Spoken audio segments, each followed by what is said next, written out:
All right, hello. I am Kasey Kelly. I'm the Director of User Experience and front-end developer at Lincoln Loop. Today we're going to be talking about optimizing remote work. Why am I qualified for this? So Lincoln Loop is a full-service web strategy, design, and development agency. And we've been remote since the beginning. Pete actually started the company by looking at GitHub users that were active in the Django space and started hiring from there. So we've been fully remote from the beginning. Some of those folks are still around and still in this room. Okay, let's start with some definitions. Remote work is decentralized space.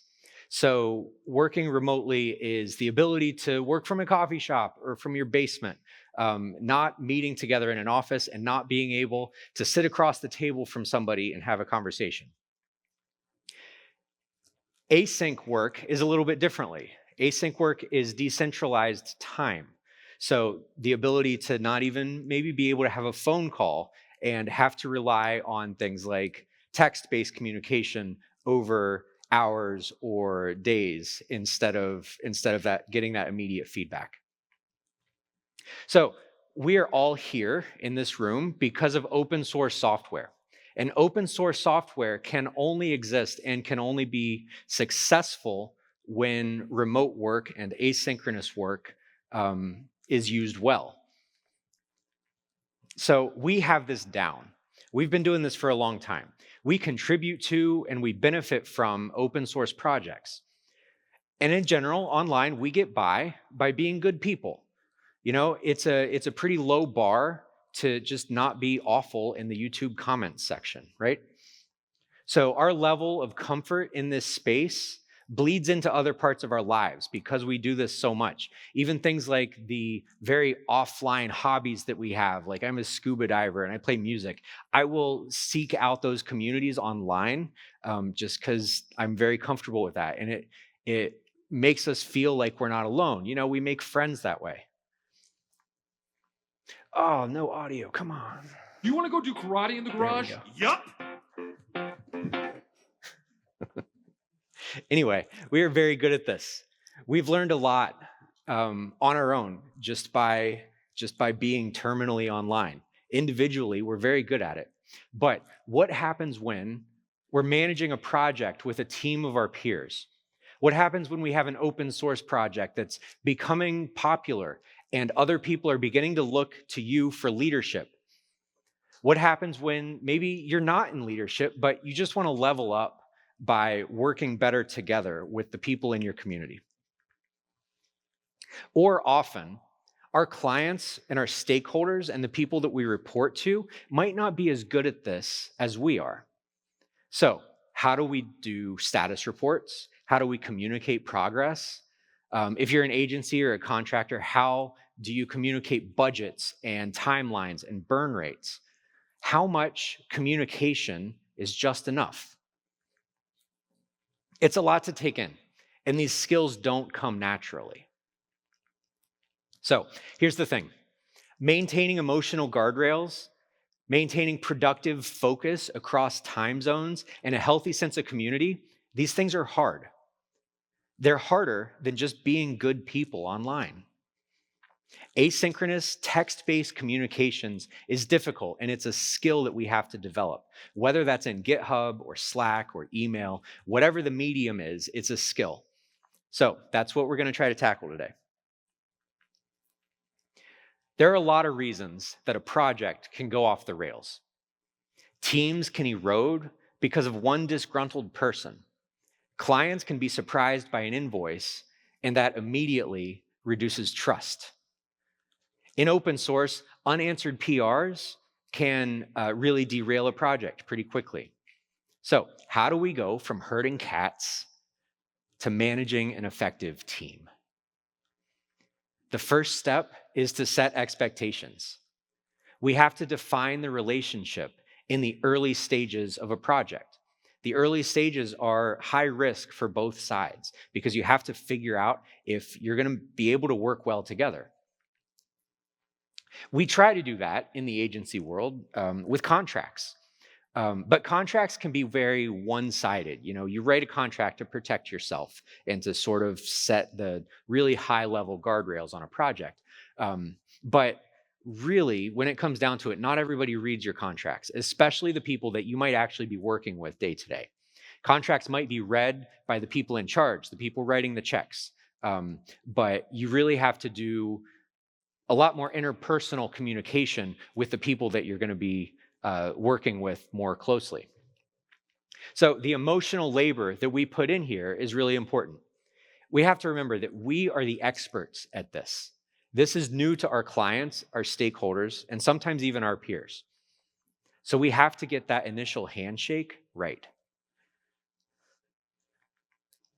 So we have to remember that hiring us can be a really high-risk decision.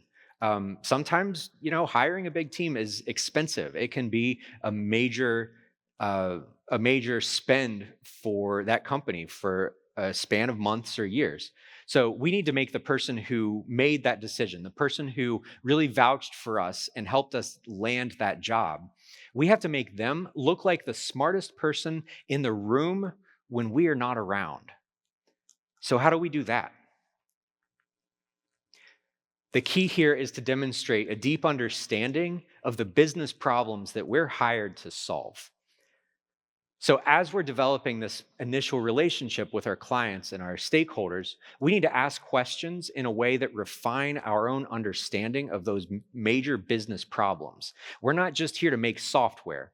We're here to help the bottom line. We're here to help systems run more efficiently. There are goals beyond let's build a Django project, and we have to understand what those are.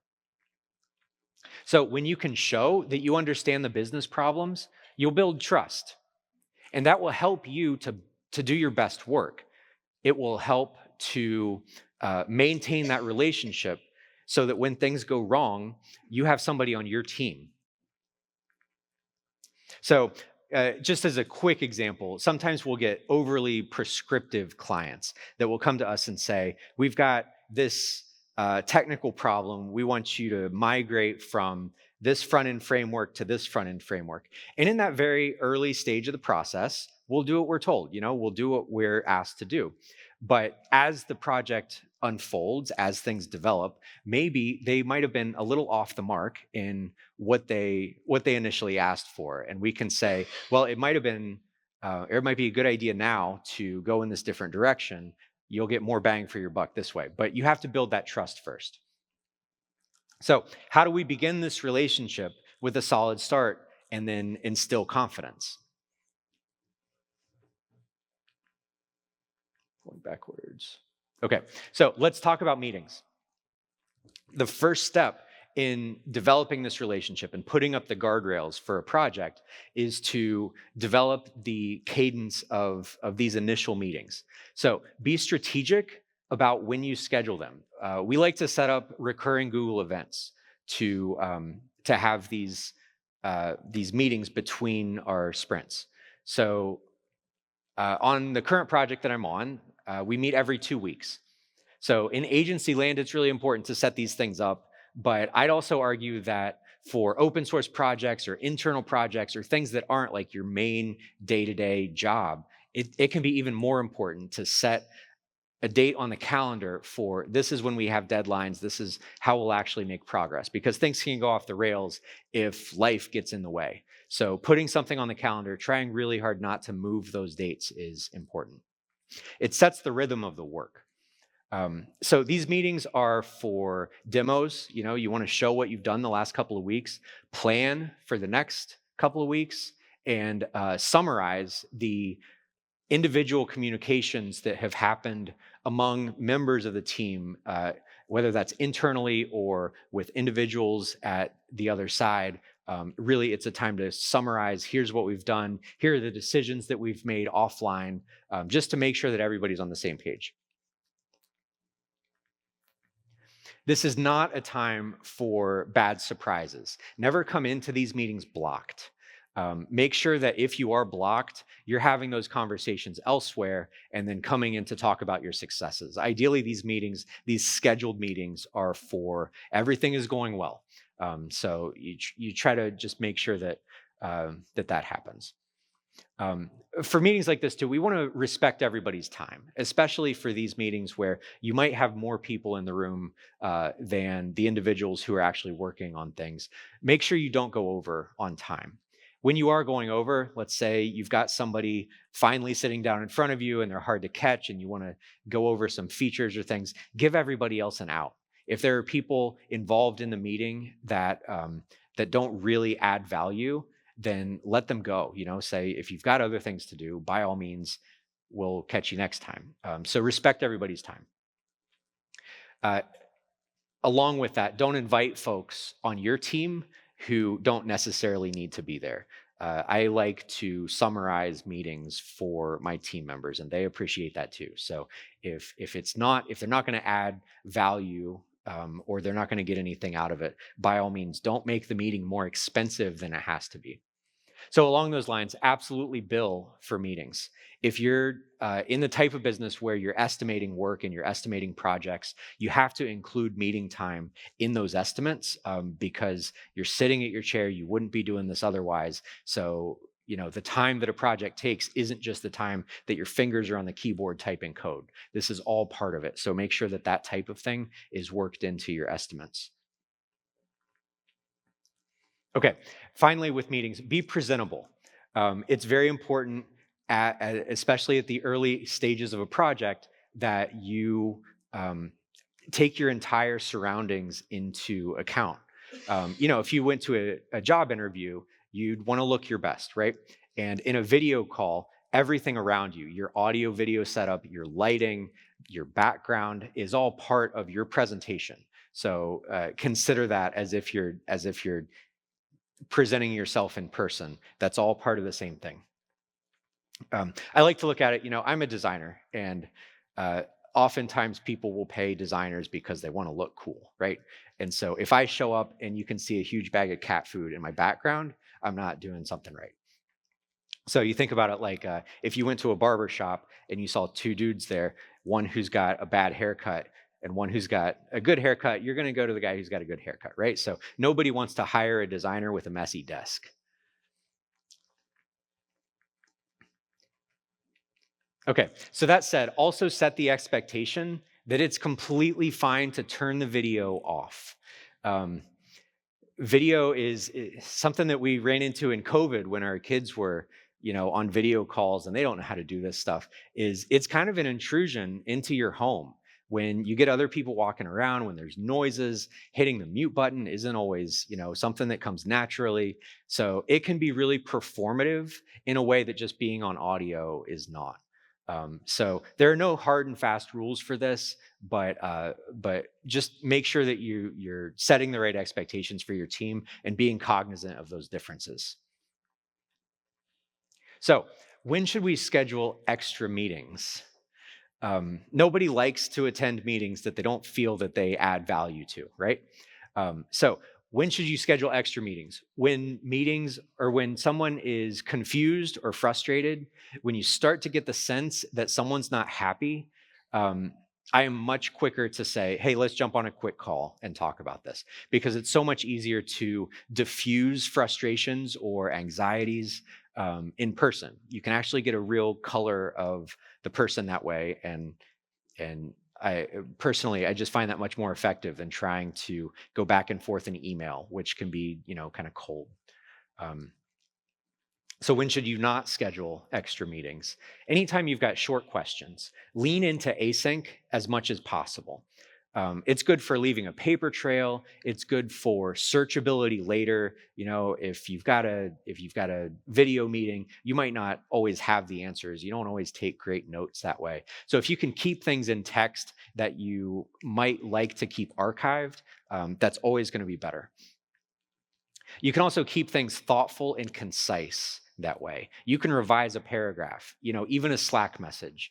If you're trying to say something in particular and it's going to be saved forever, you can revise, you can edit, and it's just much more clear and easier for everybody. Clear QA and status reports. If there's, again, leaning into the async, if there's something that somebody just tosses over the fence to you and you just need to review it, you have a bug report, all of that stuff, the more async you can do, the better. So really, the best way to discourage extra meetings is to be vigilant about asynchronous communication. So in summary for the meetings, make your meetings count, be efficient, call out the wins, talk about your team, be a good cheerleader, and summarize your work. And if anything can be async, make it so. Okay, so let's talk about the actual work. Sprints are the space between recurring meetings when the actual work gets done.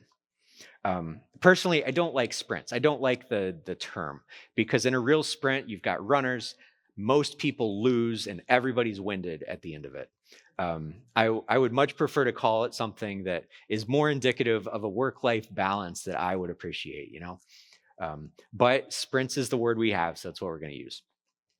So during sprints, as a team leader, I try to make myself available during the day when people are working, right? But remote work isn't really asynchronous if you expect that from everyone around you.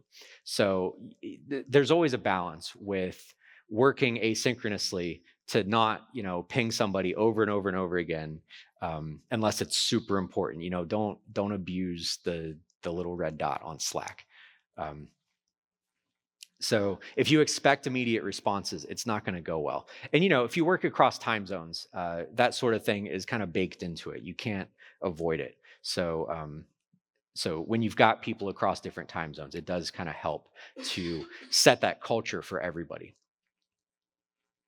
So achieving work-life balance really requires async work, and it just lets everybody work at their own pace, and it's much more calm. You end up it ends up making a better place to work. Okay, finally, protect your team. An example here is I recently had a client. We no longer work with this person, but he had the attention span of a goldfish. He would be really excited about a particular feature, and then the very next day, he'd be off on some other tangent and say, why are we spending so much money on this thing? Things never shipped. It was a very stressful client relationship to have. Meanwhile, I was trying my best to keep that away from my team. I don't want to bring that baggage. I don't want to spread his garbage out everywhere. So I was trying my best to take his feedback and turn it into something actionable for everyone else. So I try to absorb the brunt of the angry email. And if it is something actionable and reasonable, then I'll kind of distill that and try to kind of, remove the venom from it. So also spot and curb unreasonable expectations. That's just, again, part of team leadership is making sure that you're not stressing people out unnecessarily.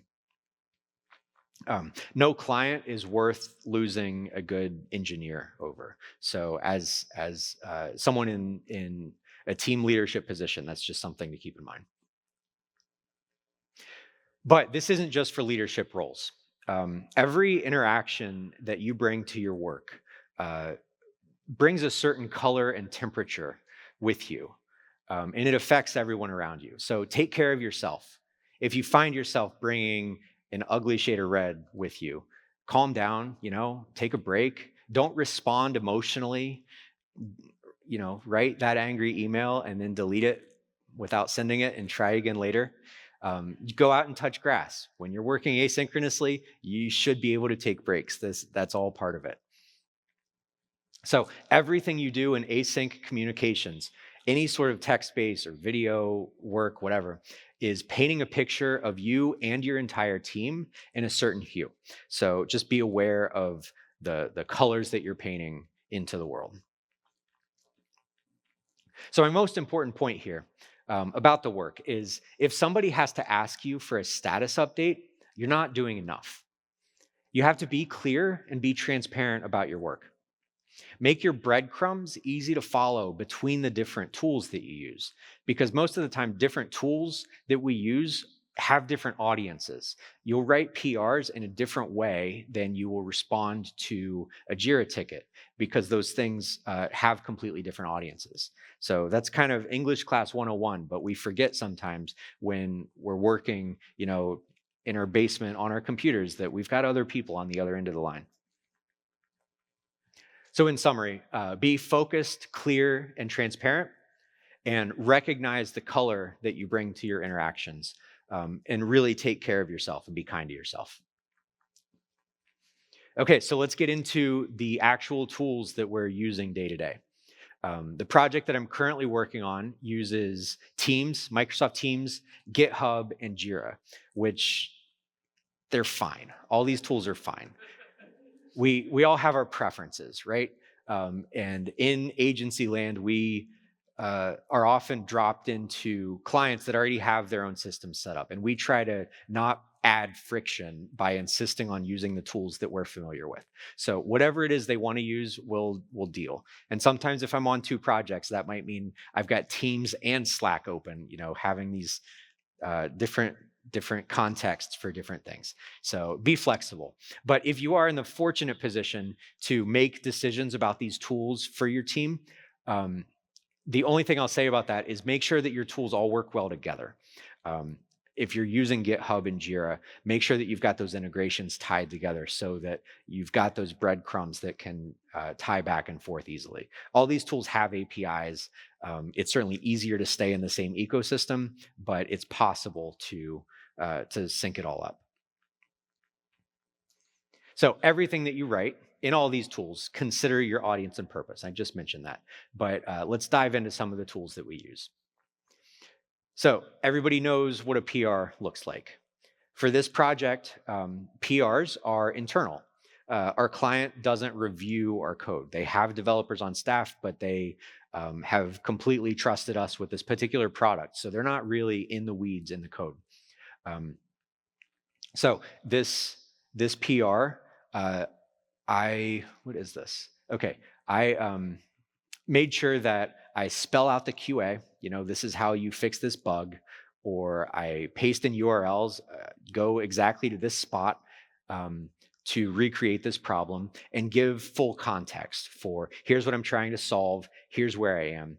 And then also I'll often give PRs that aren't quite ready yet. So I want the backend team to start working on this job while I've got the design 80% there. So I'll say things like, here's where I want you to focus. Here are some things that I'm not quite ready for you to look at yet. Or if you have ideas for this spot, I haven't fully fleshed it out. So don't treat, this column over here as like this canonical thing. So just be very clear with your status on things too. So this is the problem we're trying to solve together. Giving business context, going back to that initial idea that we need to make sure that everybody on the team knows what the real problems are that we're trying to solve, because nobody wants to work in a vacuum. Nobody wants to just say, go make these database columns, right? So also on this slide, notice my emoji here. A lot of times we'll use emojis in plain text areas to help with wayfinding. You can imagine a list of PRs with the little work in progress emoji, and it's very easy to see these PRs are not ready to merge yet. We also use emojis in our CLI tools once in a while. They're great for anytime you've got a big block of plain text that you want to call something out. Using emojis strategically like that is really nice. Okay, so the next tool I want to talk about, I have kind of geeked out about this at work for a while now. I love Loom. Loom is great for short video features, short feature demos, and bugs. You can say, okay, here's how I reproduce this thing. So you don't get to tell me, works for me. So it's good proof, and it's very nice to have like just walk through this one feature really quick. And we use it for clients, we use it internally, and it's super nice. You can record something very quickly, and then as soon as it's done, it will open up a browser window with the URL. So even before the video is done uploading to the server, you can copy that URL, paste it in, and be on your way. It's very nice. The one thing I'll say about videos, though, is keep them very short. I've got some that are under 10 seconds where I go and reproduce a bug and ship it off. Um, Sometimes I might go up to 2 minutes where I'm demoing a short new feature. The longer you make it, the more annoying it's going to be for everybody because you can't just skim a video in the same way that you can skim text. Um, the last thing that you want to do is create a super long video and have somebody and this happened, which is the reason I can talk about this. But this client made an hour-long Loom video where he just went through the entire app and said, fix this, fix this, fix this.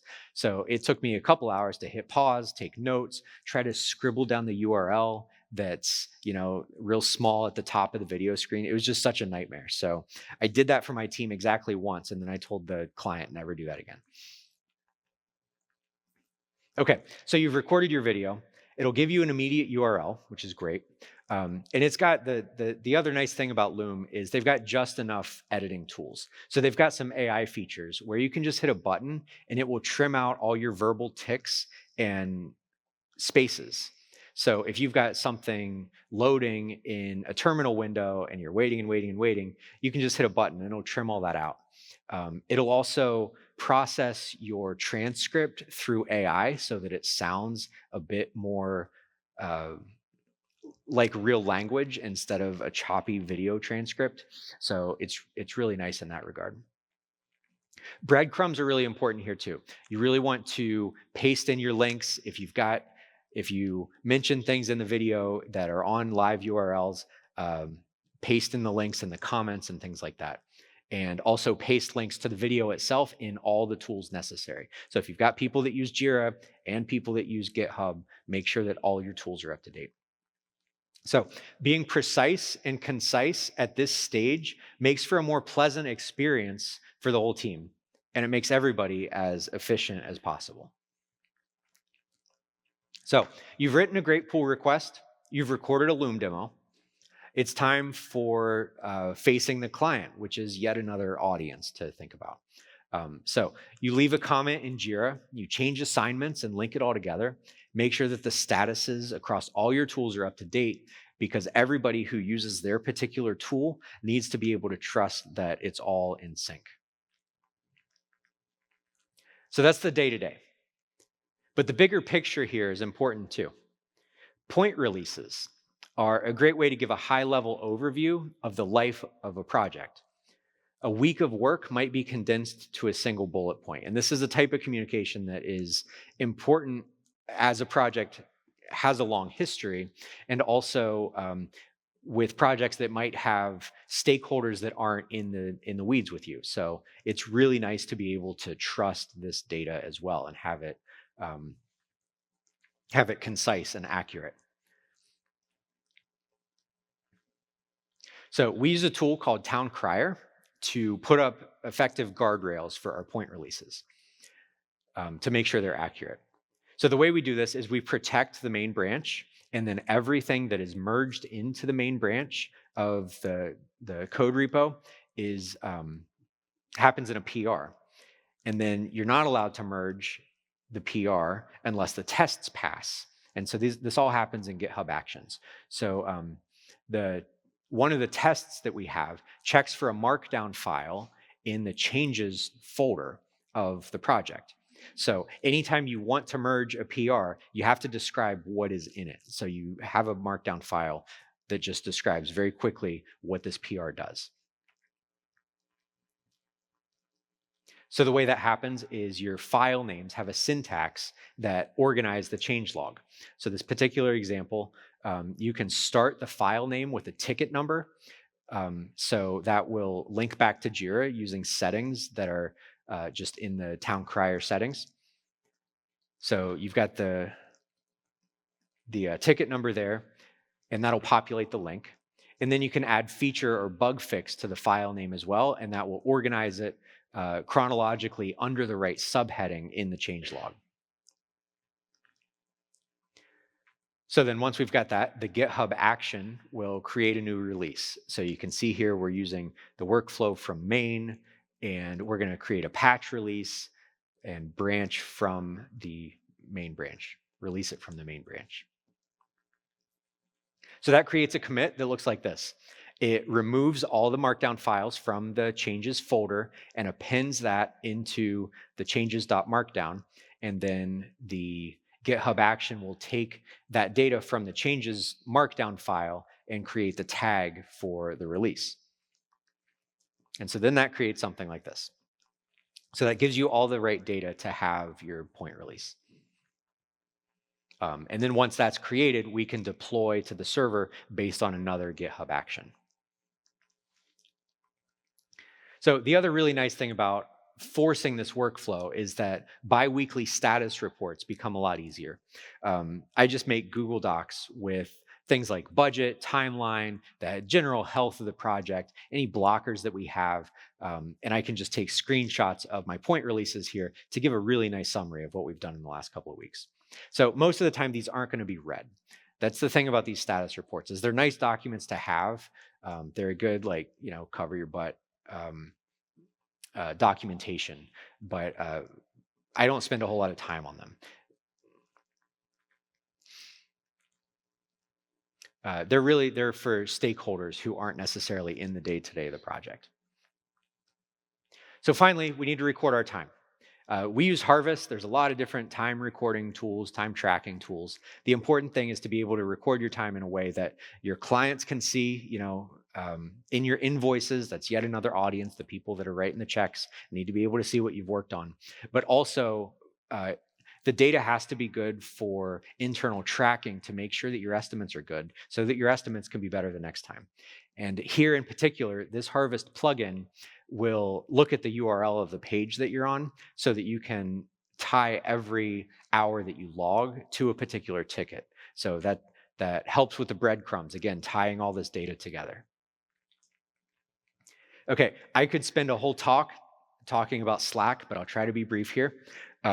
We use a lot of dedicated channels in Slack for different priorities. We have a Today I Learned channel, which is just things that anybody can post to randomly. And, if you go check on that on your lunch break every couple weeks just to read an article or something, that's fine. But then we also have back-end help and front-end help, which the priorities of those are more important because that means somebody's blocked. And so everybody kind of keeps an eye on those to make sure that everybody's moving as quickly in their projects as possible and they're not getting frustrated with things.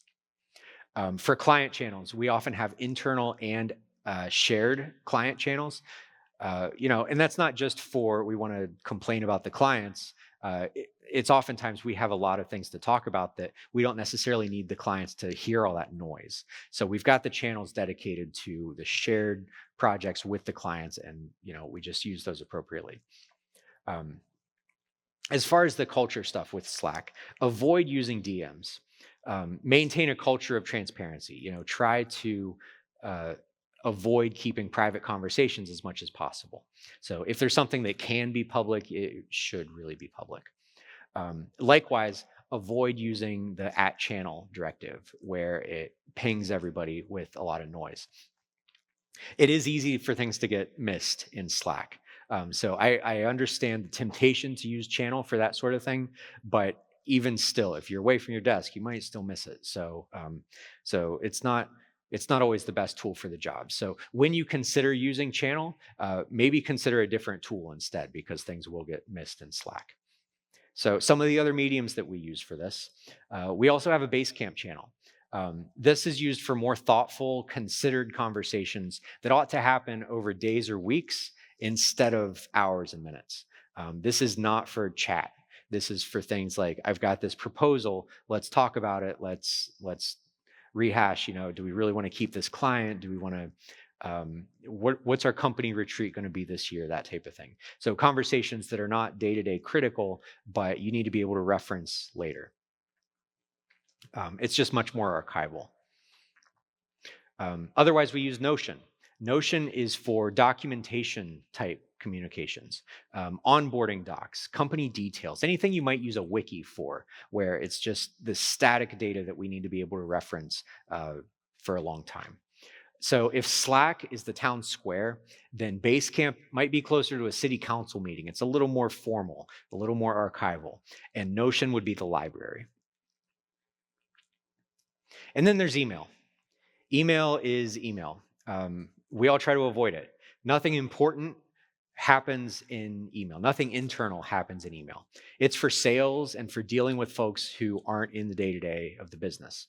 And I know I just said you bring a particular color with you, and I just put that on the slide, which I know causes a bit of anxiety, so I'm sorry. So here, this is my cat. This is Cosmo. So we can all just take a breath and hit reset. So those are the tools that we use. Take a critical look at how you can set different guardrails for yourself. Hold yourself accountable to making changes, and it'll pay off. Because here's the thing. For all of us at different times, the soft skills are the hard problem. The clearer your communication is, the more precise and concise that you can be day to day, the less time that you have to spend communicating with other people at all. Because when everybody is happier, the communication side of our jobs becomes less of a chore. Happier and more productive teams make for optimized profits and delivery, and ultimately a healthier work-life balance. So that's remote work. Thank you for your time. Do we have time for questions? Thank you, Kasey. We have 7 minutes. Excellent. So I'm curious about kind of your expectations around responsiveness, because I find with Slack, sometimes I get a response the same day, but sometimes it can be multiple days before somebody gets back to me. And at least we've tried to set the expectation that Slack is the immediate tool and email is the it can wait tool. Yeah. But not everybody seems to have observed that. It's tough. The more you expect immediate reactions, the more you're going to be frustrated with Slack. It's the kind of thing where we're not shy about asking multiple times. If there's something that's important, you'll get pinged again. And, there's a bit of social shaming that goes along with that. Like everybody knows the person who has to get pinged 3 times before something happens. So it's a balancing act for sure. But yeah, email gets completely lost. We don't do much internally in email at all. Hi, thank you. Our team is extremely distributed, so we have time zone issues. Mm-hmm. We have people in the UK and California and Australia, and so any meetings at all are kind of impossible unless somebody is willing to stay up till 2 a.m. Yeah. And so we do most things asynchronously, but people still want to have that sort of, because we never see our colleagues, like people want some FaceTime. Do you have any strategies or have you found anything that works to sort of keep engineers engaged on a team? Yeah, good question. And so no one, because it tends to be like certain time zones end up being preferred. Right. And then so somebody's going to get left out and feel disconnected. It's tough. We have most of our clients are in the US, but we have engineers all over the place. We've got somebody in New Zealand. So he's a great example. He's on the team that I'm working with right now. And he and I have 4 hours of overlap a week because my 4 p.m. is his 8 a.m. the next day. So all we get is an hour of overlap Monday through Thursday. And it works really well for us. But yeah, he's just gotten used to, he works while everybody else is asleep. And there's not a whole lot we can do about that. We do try really hard to have actual face-to-face meetings every couple of years. We'll do a retreat. We try to get as many people as possible to come to DjangoCon. We've got most of our team here this week, and that's part of it because we never see each other, and this is just it's an important part of team building for sure. Hi there.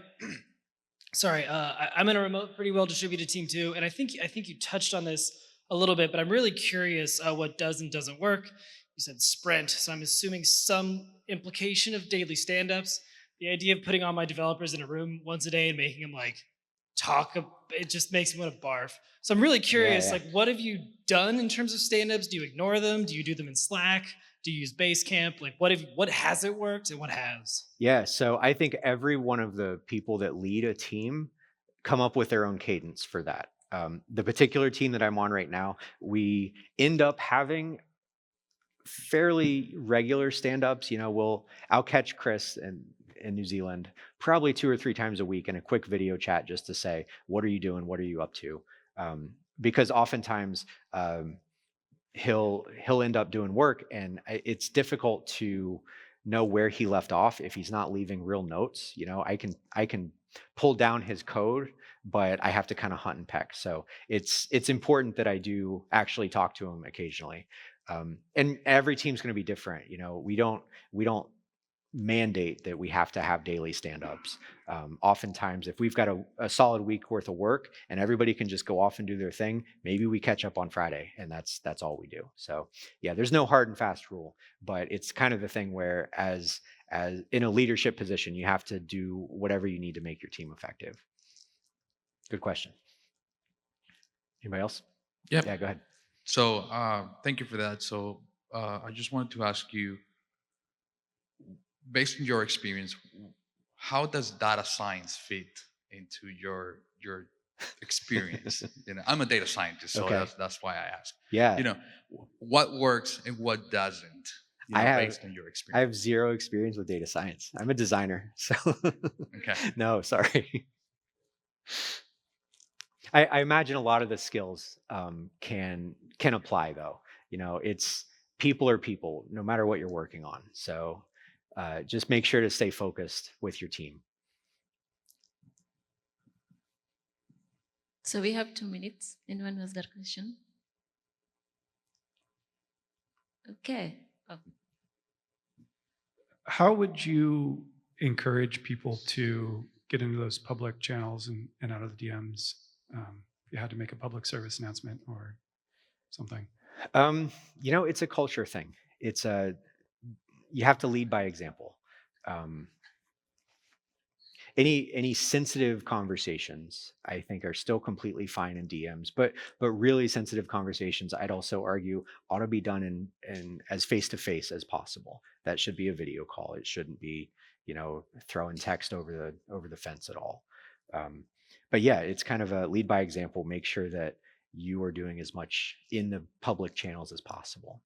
And a lot of that is the casual channels, just getting people comfortable with saying hi in the morning and things like that. We've got some folks that never chime in, and we've got some that every morning they're just, posting a little hand wave emoji just to say, hey, we're here. We're real people sitting down, getting work done. Hi, we don't work together or anything. Yeah. This is going to be a gotcha. Yeah. My question is, how are you teaching people who are new to remote work or new to the company that you work at that I don't also work at?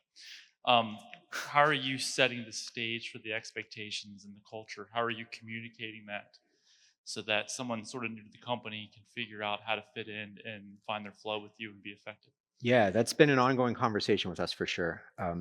A lot of that is the Notion documents, the onboarding. There's not a whole lot that, you can write about this, but you have to experience it. The culture thing is, it's called culture. Like it's a people problem. So you've got to lead by example. You've got to make sure that you're showing people what leadership looks like and what growth looks like, and asking, what do you want to see from your job, and helping them get there. So it really is a lot about listening and just demonstrating this is how we work. This is what we do. And this is kind of what we expect. So giving people a lot of grace too, it's difficult to take a new job, no matter how cool it is. Like, it's super fun to work with me, but not everybody knows it right away. Yeah, so in the interest of time, you'll find Kasey in the Lincoln Loop booth. Yeah, he's there. You can ask him all the other questions. And thank you for your time. Thank you also for coming. Let's give him a round of applause. All right. Thank you. It's been a lot of fun.